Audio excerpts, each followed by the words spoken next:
and welcome to my YouTube channel. Today I will teach you how to make Turkish coffee. Let's go into my kitchen.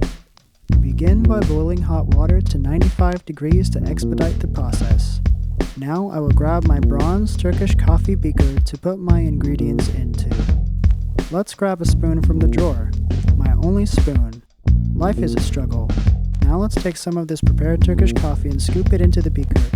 I usually like to make it a ratio of 3 to 2, so for every 2 scoops of water I put 3 scoops of coffee in. But it is up to you how strong you want your coffee to be. Just remember that this stuff can kick you in the pants, but that is your choice. Okay, now the water is done. Let's turn this off for now. I'm going to go ahead and pour this into the cup. I will be making 2 cups worth today. Now for the sugar. The special thing about Turkish coffee is the sugar. It is different from espresso in this regard.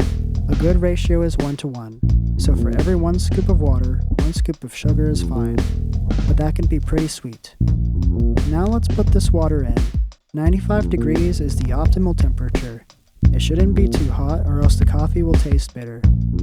Now let's turn on the stove to medium heat. The coffee and the sugar will be stirred together in the water with our handy dandy spoon. Since the coffee is finely ground, it should mostly melt with the water. In a cup, it will sit at the bottom like sand, so you don't want to chug it down. Okay, good, we are making progress. The goal is for the water not to boil. We do this periodically by taking the beaker off the burner. We do this 3 times. The second time, I take the beaker off the burner and scoop the caramelization of the sugar and the coffee into the cup so that there is a sweet, satisfying flavor. It is a coffee unlike any other. Okay, I have fulfilled the process. Let's make sure to pour it nice and slow. Good. Let's take a look.